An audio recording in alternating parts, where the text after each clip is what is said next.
At the back end of September, WizKids announced 4 new sets for the game of Dice Masters in 2021, and 3 of those sets we were hearing about for the very first time.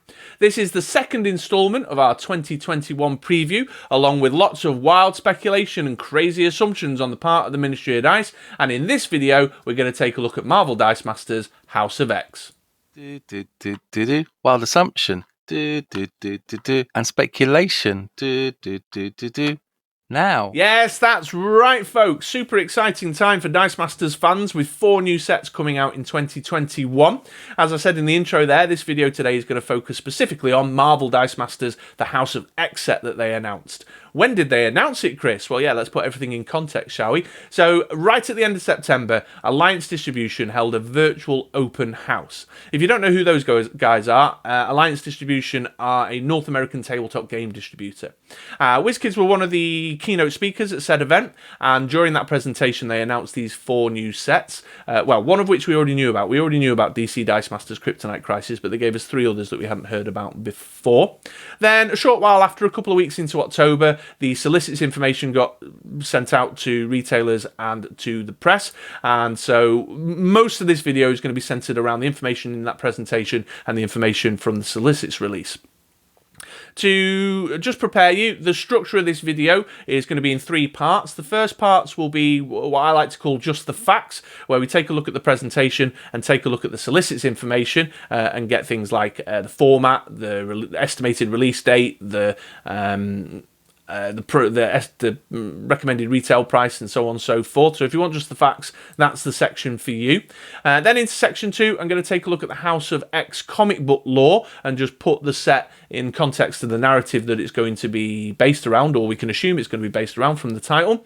And then finally, at the back end of the video, that's where the wild assumption and crazy speculation section comes in from our little splash screen there, where I'm going to do my wish list of characters or speculate around some characters that I think we may see in the set based on the House of X narrative that it's going to be focused upon. So that's the structure of the video there. So please do stick around to the end and get involved in the speculation game. If you're anything like me, I know lots of people in the Dice Masters community like to play the guessing game and try and figure out what characters we may see in the set. But hopefully before the new year comes around, this video will keep you as up to date as possible with everything we know so far.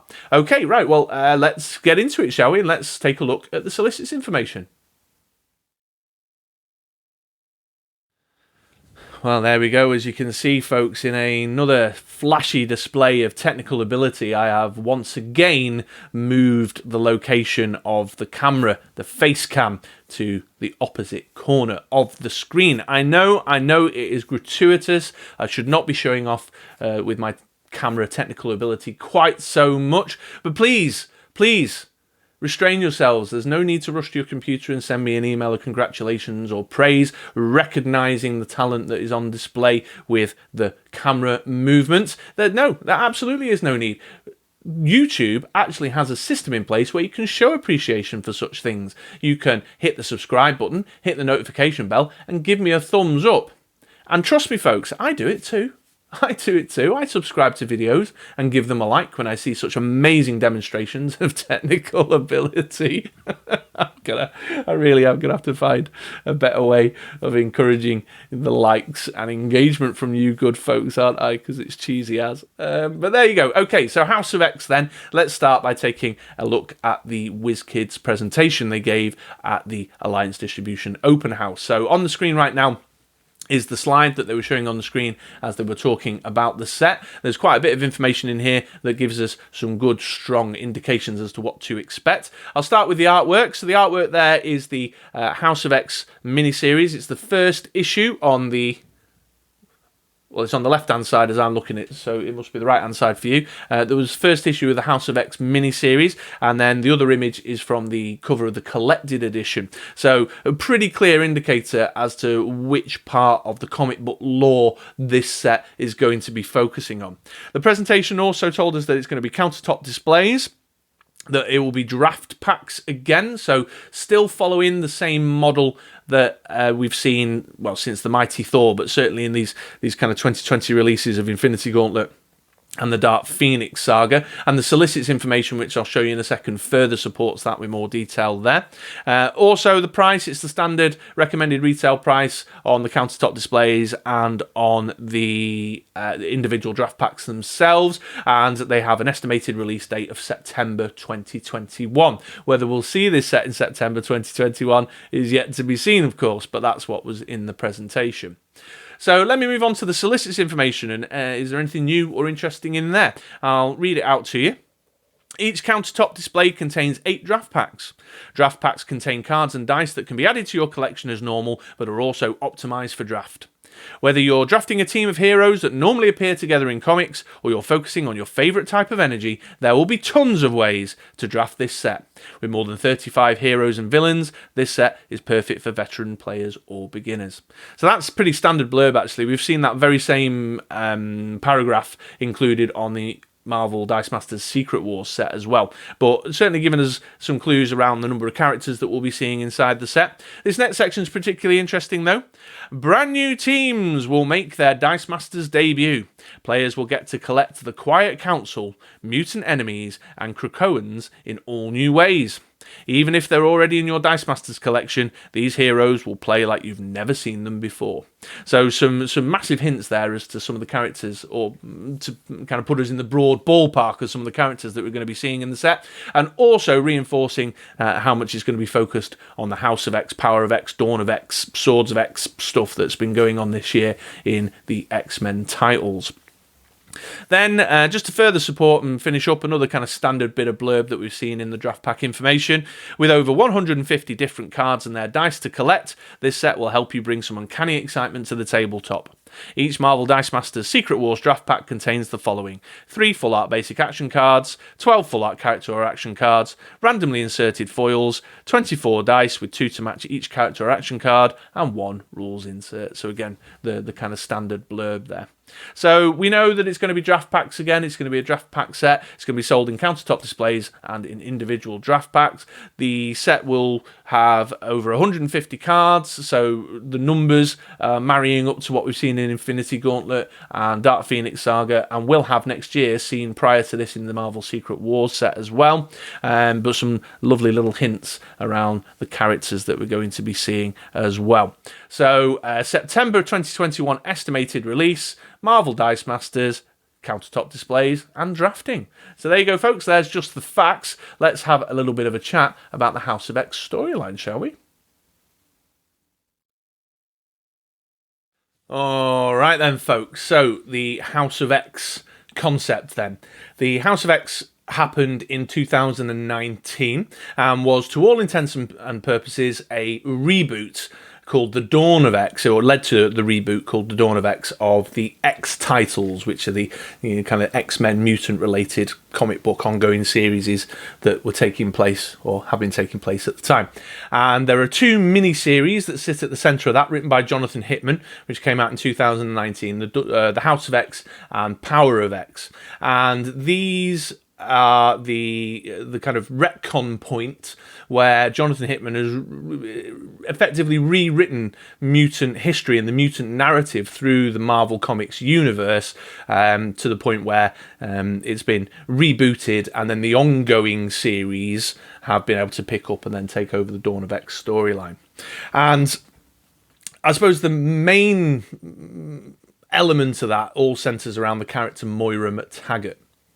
So there are 4 narratives through House of X and Power of X, each one taking place at a different point in mutant history. We have the past, the present day, 100 years in the future, and 1,000 years in the future. Was it 100 and 1,000? Future A and Future B. A bit in the future, lots in the future.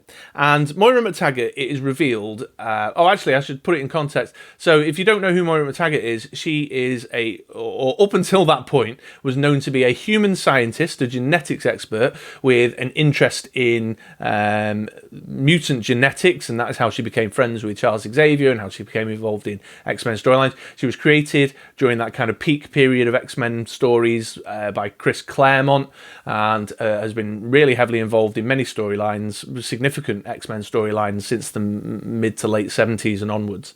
And it centers around her. What we discover is that, in fact, she wasn't human. She is a mutant, and she has the power of resurrection. And in the past storyline, where we see her meeting Charles Xavier for the very first time in that storyline, we discover that actually she's lived a number of lives already, has died through many and various means, but then when she's reborn with the power of resurrection, it's like a restart, that she goes back to the beginning again, but with all the knowledge and experience that she accrued in the previous lifetime. So she goes to Charles Xavier and, she says, take a look in my mind, I'll give you access to all that stuff. And he takes a look and he sees all the many and varied experiences and lives that she's had and been resurrected to. And what she discovers through all these different lives is that no matter what, no matter how history unravels or whatever changes have taken place in those lifetimes that she's lived, the mutants always lose in the end. And so she has accrued all this knowledge and experience, and at this point now has come back to the past, met Charles Xavier, given him insights into all those experiences, and said to him, we need to take a different approach. And therefore she hooks him up with Magneto, kind of looks to merge their visions. Magneto's more militant vision, and Charles Xavier's more kind of pacifist coexistence vision, to create a new one, which brings us to the present day storyline, where they are putting together this new this new narrative, this new way of existence for mutants. And through those lifetimes, she tried the scientific route, she tried the Charles Xavier's peaceful coexistence route, she joined up with Magneto and got involved in his militant approach, she hooked up with Apocalypse and his survival of the fittest outlook and philosophy on mutant existence. She even became like this badass assassin, and spent years traveling around assassinating human figures who were key historical figures in the previous lifetime for defeating the mutants. So she tried all these different ways, and she's kind of found a route, an avenue that she is now encouraging Charles Xavier and Magneto, Eric Lenscher, to use to bring this new chapter in mutant history, but kind of sort of erasing previous. I can't get my head necessarily. I know it's typically X-Men convoluted timey-wimey stuff, but that's where we're at. So in the present day, we discover that Charles Xavier and Magneto have hooked up with a mutant island called Krakoa, and created this mutant nation on the island of Krakoa that is going to exist separate to the rest of the world and become a nation in its own right. And they are now just starting to reach out to all the various governments around the world and establish their presence as a new country, as a new existence in the international landscape.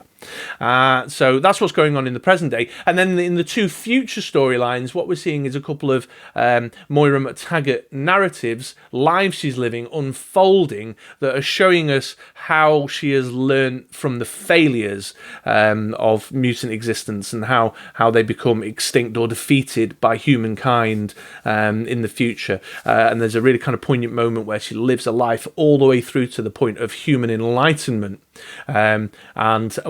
and she gathers all this enlightened knowledge right at the conclusion. And then Wolverine, who's still alive at that point because of his healing factor, although it doesn't really explain why she's still alive, or maybe it does and I've just kind of missed that.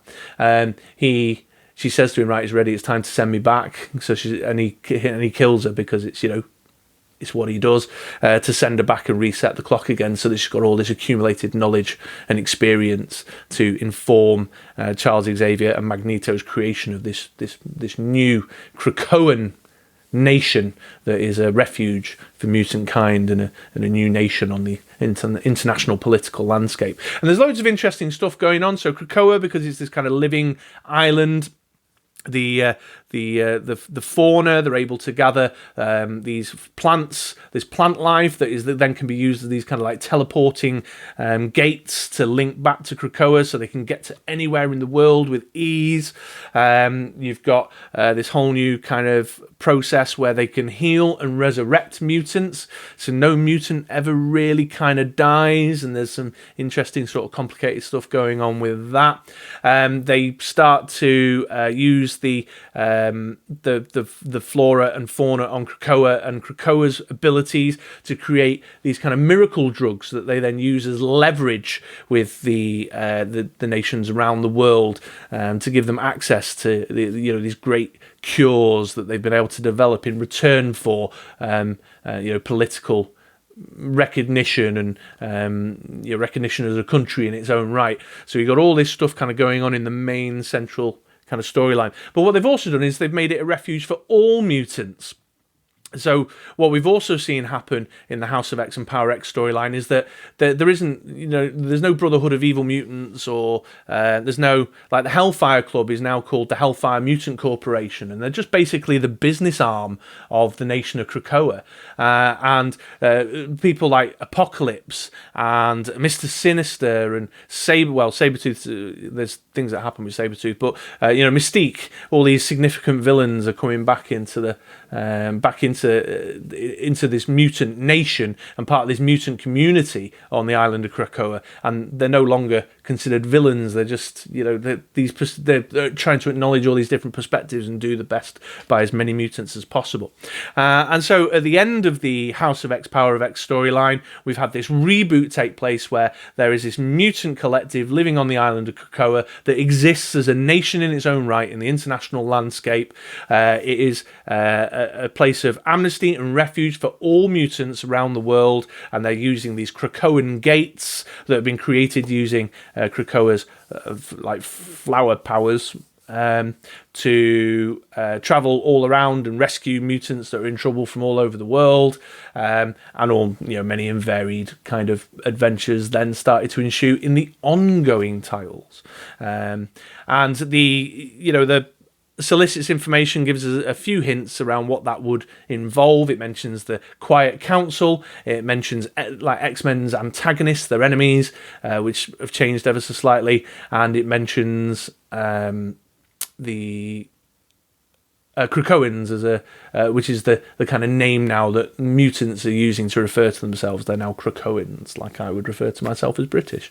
So yeah, that's what House of X is all about. It's this kind of reboot to the X titles and the X-Men storylines that are taking place in the Marvel Comics universe, and then tons of I haven't got the time to go into all the little kind of adventures and stuff, but we see kind of the way that their society is now sort of structured, and the impact that the ability to resurrect is having on their outlook in life and their religious views, and how these different kind of philosophies of mutant existence have actually come together to kind of make something better through the stewardship of Moira McTaggart, who, incidentally, is tucked away and is hidden and has only given access to herself by Professor X and Magneto, and we still don't quite know the conclusion of that, but there's a complicated storyline involving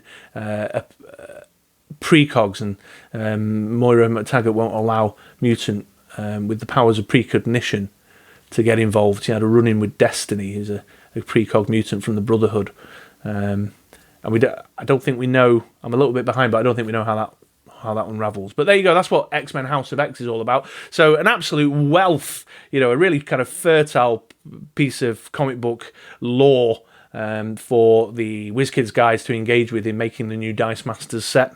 And what I'm going to do now is move on and talk a little bit about some of the kind of key characters, or that I'm going to speculate about, or certainly my wish list of characters as well, because one thing of note here is that a lot of the big characters in the House of X storyline are already pretty well served by the game of Dice Masters. We've seen a number of cards there. So let's get into that, shall we? Right, okay then, folks. Just before I go on a bit further, I think I looked a bit yellow in that last video, so I sort of changed the lighting a bit to make me look a bit more au naturel, although it's late in the day and the sun's starting to go down. So if there's anyone out there, just a little call for help and assistance. Lighting is something I struggle with a great deal on these videos. So if there's anyone out there who knows a little bit about lighting videos and wants to get in touch and just give me a little bit of help or some advice to improve the quality of these, I'd really, really appreciate it. It's very important to me that I keep working on this viewing experience and getting better myself. I want to, it's an area I want to develop more and more in. Then, get in touch and give me a hand. I'd really appreciate that. But this section now, this is the full crazy assumptions, wild speculations, my guesses and wish list around the characters that I would think or would hope will appear in the Marvel Dice Masters House of X set. And the Solicits give us a little bit of a nudge and a wink around what may be featuring there. So in the Solicits, it mentions specifically the Quiet Council. And the Quiet Council are a kind of central ruling council for the nation of Krakoa, made up of these 4 factions that they've labelled and named after the seasons. You've got spring, summer, autumn and winter.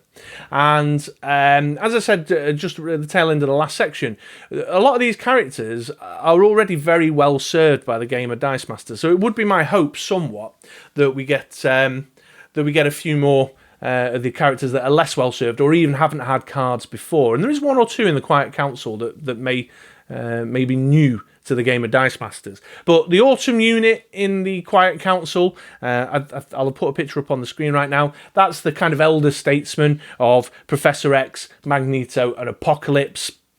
The 3 kind of figureheads of the 3 kind of core philosophies of mutant existence. They're the Autumn section. The Winter section is made up of the more morally ambiguous, more villainous, ex-antagonist kind of group of folks. You've got Mr. Sinister in there, as I say, already well served by the game of Dice Masters. You've got Mystique in there in the Winter unit, already well served by the game of Dice Masters. But a new character, for Dice Masters at least, you've got Exodus there, who is a really powerful mutant who I think he's a telepath and a telekinetic and a psychic, if memory serves me right. I could be wrong. Let me know in the comments below if I've misremembered that.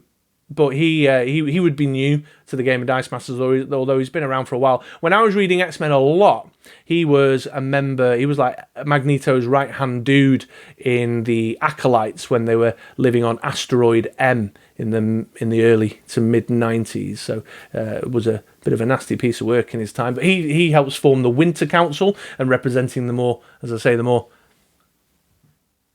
grey, morally ambiguous group. You've then got, who else is next? Who have I just said? Autumn and Winter. So the Spring unit, and the Spring unit are the Hellfire Company folks who are this new kind of corporate version of the Hellfire Club. You've got Sebastian Shaw, who's the Black King. You've got Emma Frost, who's the White Queen. And actually on the picture that's probably on screen, if I remember the screenshots I pre-prepared, there's an empty seat. And that empty seat is Kitty Pryde, Shadowcat, who is the Red Queen of the Hellfire Corporation.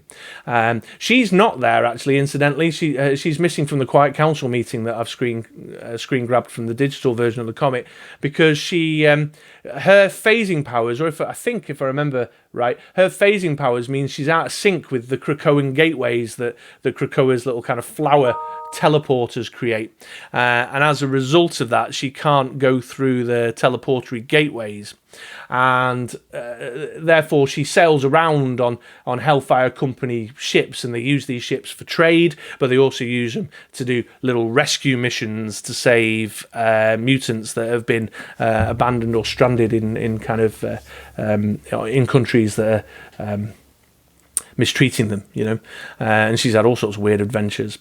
Incidentally as well, Sebastian Shaw, as a member of the Quiet Council, he's still up to no good. He's still a bit villainous, but I'll talk about that in a sec.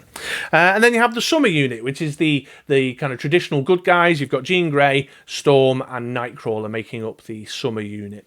And of those, again, Storm, we've had loads of Storms. We've had a couple of Jean Greys through the history of the game. Nightcrawler, we've only had one of those. So it'd be really great to see another Nightcrawler, and it'd be really great to see like maybe a Red Queen version of Kitty Pryde that's titled Red Queen, so it's not the Kitty Pryde name on the card. And I'd love to see an Exodus as well, just as a new character to introduce there. Just as a little adjunct to this Quiet Council as well, you've got Cypher and Krakoa itself, the island, because it's a living island. Cypher, Douglas, member of the New Mutants, his powers are a bit kind of ill-defined, but he's kind of, it's language and high-functioning thought and high intellect and systems, and he understands systems and stuff. And he's the main way of the Quiet Council communicating with the living island of Krakoa, and he has this kind of relationship there. And we've not seen a Dougie card, and that'd be really great to see a Cypher in the game. In fact, there's a few of the New Mutants that we haven't ever seen before in the game that would be really cool to get card versions of. What that does make me wonder, though, is how they're going to work with the affiliations. I'd be really interested to see whether we'll get a Magneto and an Apocalypse and a Mr. Sinister with the X-Men affiliation on them, maybe, which would be really curious. Or maybe they'll break them down into the sort of subsections. So Kitty Pryde, as the Red Queen, has a crew in her fleet and on her ships called the Marauders that work with her, and there's like Iceman and Storm and Pyro and Bishop, all really heavily involved. Sebastian Shaw's son, Shinobi Shaw's around. So is the Hellfire affiliation going to stay, but like a new version of that for the Hellfire Corporation? I don't know, it'd be really interesting. Or like I mentioned, Cypher's a member of the New Mutants, and will we see a New Mutant affiliation, or will everybody just be X-Men? And if they are, then where's the kind of main villainous focus of that? And that's something I wanted to talk about. So with all the villainous antagonistic mutants now being part of the main mutant collective culture and community of Krakoa, they've like the villains and antagonists are a whole kind of new bunch. So in the House of X storyline, in fact, they introduced kind of one of the running threads of villainy, an organisation called Orchis, which is this amalgamation of all these kind of scientists, and they've got folks there from AIM and from Hydra and stuff, all with these kind of fervent anti-mutant views, and they have revisited and brought to the forefront the Sentinel program again. And so the Sentinel villains, in fact, in the House of X story itself, in the miniseries, there's this mother mold, which is like this super master mold being designed to create these super Sentinels. And also in the future storylines of House of X, you've got a high-functioning Sentinel, sentient Sentinel called Karimo, and Nimbus, who some might remember that was like a super Sentinel that we saw in the animated X-Men cartoon, but he's lived until the future as well. So maybe the Sentinels will be one of the main villainous drives. There's also a group called Hominis Verendis, who are this wacky group of 4 kids, like these really super intelligent, mega rich kids who were sort of involved with the Hellfire Club at one point. And they've been designing these mutant power dampening power suits for humans to wear to defeat mutants. And they've had some dodgy assassins and evil sorts, including a character that I know from the 90s called the Executioner. So it'd be great to see again some new cards injected into the game, some new villains that we haven't seen before, maybe like with the Orchis affiliation or with the Hominis Verendi affiliation, or some new aspects in the game there. You've also got the Other World, which has been brought to the forefront again. So the Other World, if you're not familiar, is this kind of like a dimensional nexus point where all the different dimensions sort of link in. It's like a little weird place. The Captain Britain stuff and the Avalon dimension and the fairy dimension and stuff are really heavily involved there. If you watch my Secret Wars video, I'll have mentioned some of these kind of this dimensional universal aspect to the Marvel storyline. So you've got Avalon and all the Captain Britain stuff, and again, I really want to see some Captain Britain cards. I'd love an Elizabeth Braddock, I'd love a James Braddock, I'd love a Brian Braddock character, a Megan. We've not had a Megan before, in some of the kind of key characters there. You've got right now in the Sword of X storyline loads of Otherworld related villains in the mix, like Roma Regina, the guy who runs the what's it called? The Crazy Market. What's it called? The name has completely gone. But Mad Jim Jaspers, who runs the marketplace in this Otherworld Nexus. You've got Opal Saturnia, who's like the sort of queen of that space there. And Apocalypse had been involved in some previous Otherworld related shenanigans, and one of his grandchildren called the Summoner was a key character in the X-Men storyline. And lots of his relatives and his ex-wife and stuff are involved in the mix there. So again, really fertile, really open opportunity for some great new cards and some great new characters in the game of Dice Masters there. There's the young Cable, that's a significant figure in the storyline. We've had some old Cables, but maybe seeing some artwork for the young version of Cable. I haven't even got time to get into that with you guys today, but more super duper X-Men timey-wimey fun around him. There's a couple of mutants who've been elevated to more significant figures as well, called the Five. I mentioned earlier about the ability to resurrect and bring mutants back to life, and this is being done by a small unit called the Five, who are kind of healers and reality manipulators who have been able to, along with some assistance from Professor X's telepathic abilities, because he can record their people's consciousnesses, are able to bring people back to life. And some really fun characters in there. You've got Gold Balls, who was always a bit of a kind of non-entity, but a comic relief sort of laugh. But it turns out his Gold Balls are these kind of hatching eggs that they can use to bring mutants back to life. You've got Proteus, who's the reality-bending manipulator dude, who incidentally is Moira McTaggart's son, just as a side note. You've got Elixir, who's a healer. You've got Tempest, who she can turn back time. I think if I remember right from the time I remember a character or some stories I've read, she can like go back a certain amount of minutes or something. So she can manipulate time. And then you've got Hope Summers, the mutant messiah, as it were, who can, with her abilities to copy and sync mutant abilities, can bring all five of them together to resurrect. So some new characters there that we've not seen before in Dice Masters that I'd really love, and I'd like to speculate we'll see maybe the Five as a very important part of that kind of Krakoan society. Then you've just got the sub-teams, really. They've remained somewhat the same to some degree. You've got X-Force, which is like a kind of police stroke intelligence spycraft service for the island of Krakoa. You've got X Factor, which is another kind of police force style thing, but they're like murder investigators who go around and find murdered mutants so that they can be brought back to Krakoa and resurrected by the Five. Some of the key figures, like the leader of X Factor, is North Star, who is a really long-standing X-Men character, him and his sister, but we haven't seen in the game of Dice Masters yet, and it would be really great to see him as one of the kind of key team leaders there. Also, characters like Prestige and Prodigy and Eye-Boy, and Daken, very popular Wolverine-related character there, Wolverine's son. So it'd be great to see some people in there. Going back to X-Force, you've got Kid Omega in the mix there as well. We've not seen a Kid Omega, and he's a significant character in the X-Force storylines. So lots of fertile ground there for new and interesting characters. But my fear, really, is that there's lots of characters in the X-Men space that have already been really heavily present in the game of Dice Masters. And if I was a betting man, I think we're going to have to see another Professor X, another Magneto. Oh, and also another central, just quickly at the end there, like Cyclops. He is one of the 4 captains who sort of head up looking after the security and safety of Krakoans, and that's Cyclops, Magic, Ilyana Rasputin, Gorgon, who's like this samurai ninja warrior dude. He's awesome. I love Gorgon, who's an ex-villain. And, who was the 4th captain?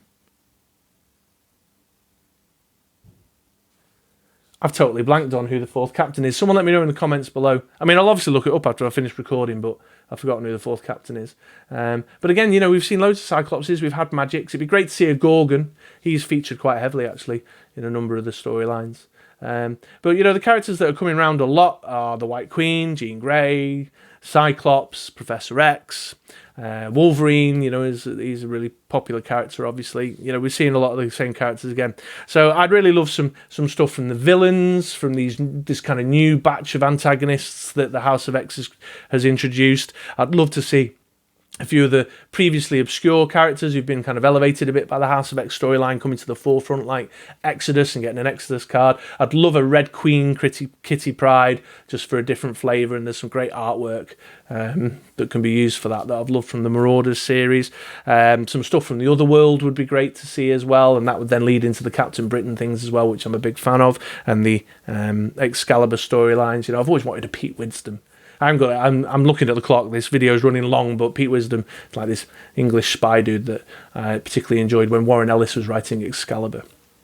So there you go, loads of territory they could explore with House of X. What they may do, I mean, you could make a whole set focusing out of just the core mini-series, House of X and Power of X, and the Dawn of X. But what's interesting is they've used a lot of artwork and a lot of characters from that space in the upcoming Dark Phoenix Saga set. So it'll be really interesting to see what happens. So there you go. There's my wild assumptions, crazy guesses and speculation, and my wish list of characters for the House of X set. Well, there we go then, folks. I hope you enjoyed my little preview look at the Marvel Dice Masters House of X set, and I also hope you enjoyed the added value of the comic book lore and the wild speculation and wish lists about the characters that I think we may see and would like to see in the set. We, of course, will have to wait until next September to find out whether I've got any of those correct. And also, since the House of X event in 2019, there's been a wealth of storylines and characters, and significant X-title characters that have had some time on the page. So if there's a character that you love, that you'd like to see in the set that I've not mentioned today, please do let me know in the comments below and add your speculation to the list too. In the meantime, I've been Chris, otherwise known as True Mr. Six, and I will catch you on a podcast over at BritRollerSix.com or on another video sometime soon. Thanks for watching.